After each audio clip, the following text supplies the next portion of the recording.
This is how I turned my 10-year-old drum and bass track into a brand new VIP remix, ready for the club.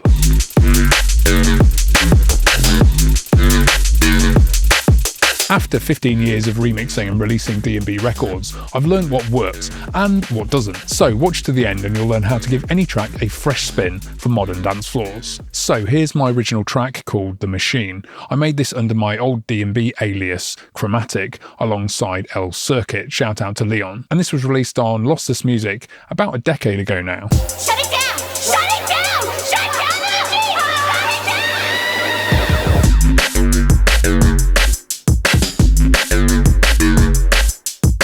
So back in February of this year, we had a gig in London, and I thought, why not bring this older track up to date? However, there was a bit of a problem. I don't have the archived session here on this computer, and I only had a couple of hours left of studio time before I had to travel for the gig. So I did something that I don't normally do. I used a stem separator. I got the original track and I chucked it in here into this free BandLab splitter, and it gave me these 4 stems. So we've got drums, bass, the vocal, Shut it down! Shut it down! and other, which is effects and stuff.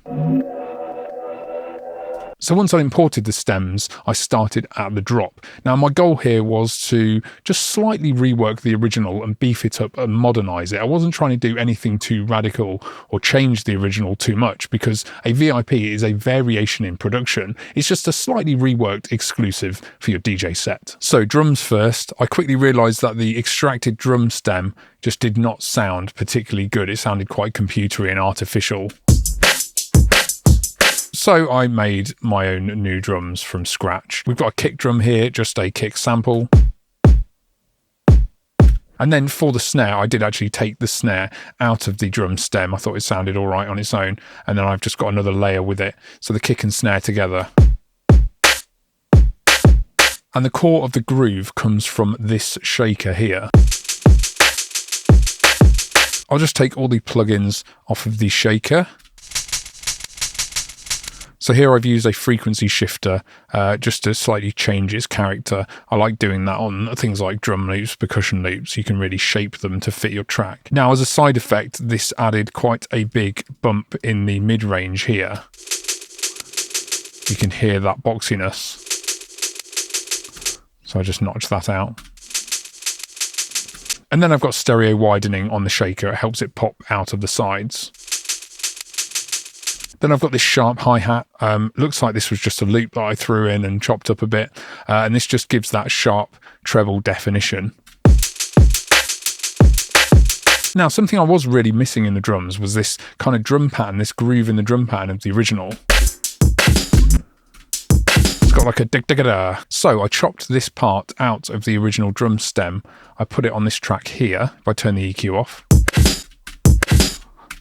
That's the bit I was missing, so I thought I'd just throw it straight in and then take all the lows out and just have it in the drums. And I do think it works quite nicely in there.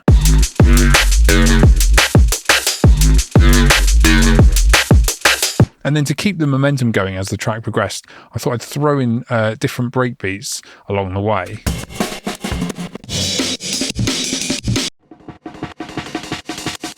Then, as you've probably heard already, there's quite heavy sidechaining on the drums, and that's because I've got all of the drums except the kick and snare grouped to this bus, and then they're being sidechained against the kick and snare. It's quite a crude way to do things. I wouldn't always do this, but I didn't have much time, and I actually really liked how it turned out.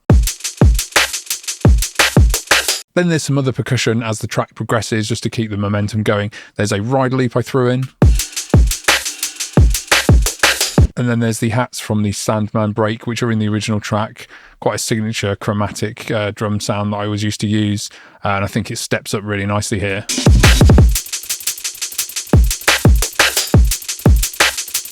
What I found interesting was the original shaker and these brighter hats. When you solo them, they actually sound quite out of time with each other, but it just seems to work in the overall track.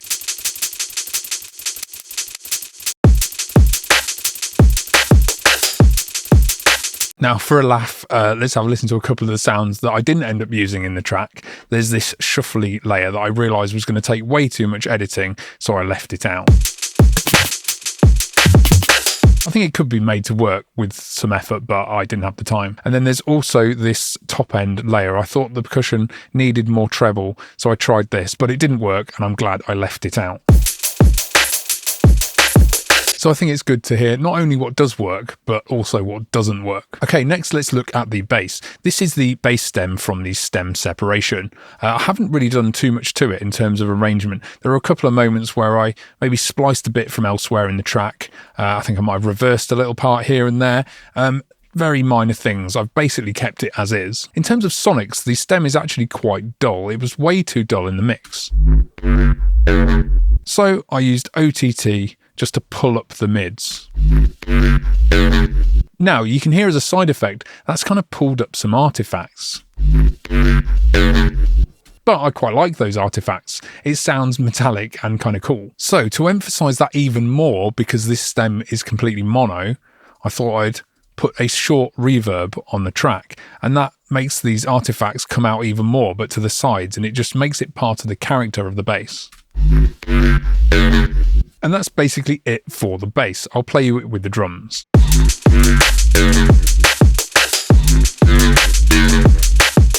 Now let's move on to other sounds. It's going to be a short section because there aren't really that many other sounds. There's this repeating little bit of vocal that I decided to loop over just because I liked it. Then there's this other sound here, and this was from the vocal stem too. That was just an artifact from the stem separation, so I just used it here as a little kind of reverse accent sound. And then we've got the intro, and that's just using parts from the original stem separation. There's this vocal delay, which was originally halfway through the track. And I just thought, why not put it at the start?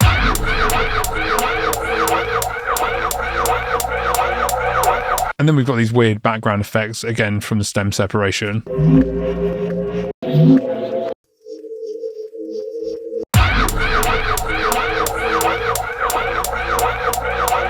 Then I just used the sharp, bright hat from the drums in the intro. And then I faded in the shaker with volume automation. And then we can't forget the vocal sample, which is probably my favourite part of the tune. Shut it down! Shut it down! Shut down the machine! So in terms of mixing this track, as much as I'd love to show off a load of fancy techniques to you, there really aren't any. It's a masterclass in simplicity, and it really proves how, if you choose the right sounds from the start, the mix is already done for you. I mean, there's not even any drum bus processing apart from sidechaining, so this is basically just choosing the right sounds and putting them in the right place. Quickly, something I forgot to show you is my super complicated mastering chain, which I had on right from the start of the process, and I wrote into it the whole way through. Now, this is going to blow your mind when I show you it. It's just gain into a clipper. After that initial session, once I'd finished the track, I exported it and I listened back to it out of the door. I think that's really important. You're not looking at the screen, you're not looking at plugins, you're just listening and using your ears. And I spotted two things that I hadn't noticed in the project. Now, the first one was the kick. If I take these plugins off, I noticed the kick sample had all this stereo information in it. So I used an EQ, just a gentle shelf, just to shelve down the side signal, just so you didn't get all that bloaty stereo in the lows. After that EQ, I still felt like the kick sounded a bit naked and a bit dry in the mix. So I added a thin, roomy layer to the kick, and I just thought that helped it glue into the mix a bit better.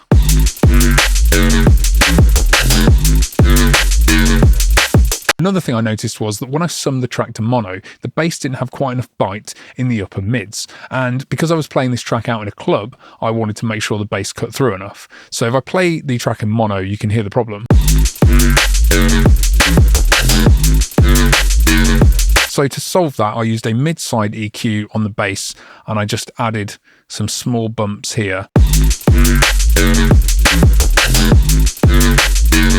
But But other than that, the VIP was basically done. I exported it and I played it out at the gig in London the day after, and I was really surprised at how good it sounded because I'd hardly spent any time on it. It came together super quick, and yeah, it really did sound good. I think this VIP really illustrates how powerful a deadline can be. And because I didn't have time to second guess myself, I wasn't messing around with loads of different sounds and loads of different plugins. I just had to stick to the essentials. It's definitely not perfect because I'm human, but I love that it's a snapshot in time from that particular gig. Now, making a remix like this is loads of fun, but if you want to make your original tracks hit harder in the club, go and watch this video where I show you how to make a powerful bass line from scratch. Don't forget to subscribe, like, all that good stuff, and I'll see you in the next one. Cheers.